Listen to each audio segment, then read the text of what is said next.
Assalamu alaikum wa rahmatullahi wa barakatuh. When Ramadan comes along, some people act as if a food festival has come to town. We have this type of food and that type and this appetizer and that.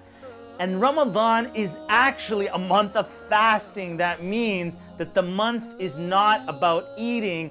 The month is actually about feeding. Feeding the needy people, putting in the effort. The Prophet ﷺ said, whoever feeds a fasting person gets the reward of that fasting person with the same reward without taking away from that fasting person. So this Ramadan, don't focus so much on attending all these food festivals, focus on feeding the needy. What is the definition of fasting? If you ask children, they will tell you fasting is when you don't eat and you don't drink from sunup until sundown. And sometimes a lot of adults use the same definition. That's it. That's all fasting is. Okay, that's it? Just fasting? Sun up, sundown, don't drink, don't eat? What happens then if I'm fasting and then I forget that I'm fasting and I eat? This is actually a true story. One imam, he was invited to a buffet and he ate and drank and he had like cake and drinks and buffet, you know the rule when you go to a buffet, you either break even or you profit.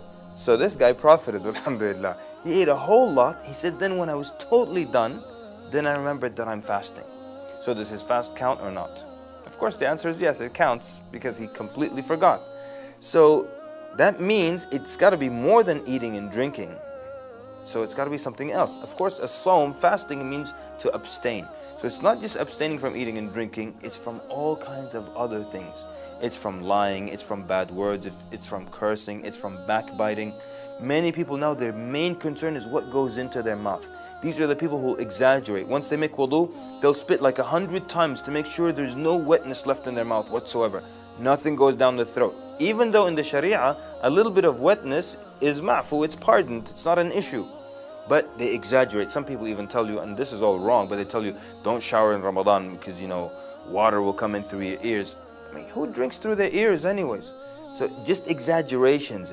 And don't use perfume. Don't smell food. If you pass by the kitchen, hold your breath. All these exaggerations, just making sure nothing goes inside. But they don't care what comes outside. So they're lying in the middle of the day in Ramadan. They're backbiting. They're spreading rumors. They're cursing. They're saying all kinds of horrible things. And they think fasting is nothing goes in here. And as long as that's the case, then I'm fasting. The acts of worship, one of their aims is to improve our manners. And we see this across the board with all kinds of acts of worship. With fasting, it's very clear and very pronounced because the Prophet ﷺ taught us that if you're fasting and someone is fighting with you or cursing you or anything like that, you say out loud, Inni sa'imun, inni sa'imun. I am fasting, I am fasting.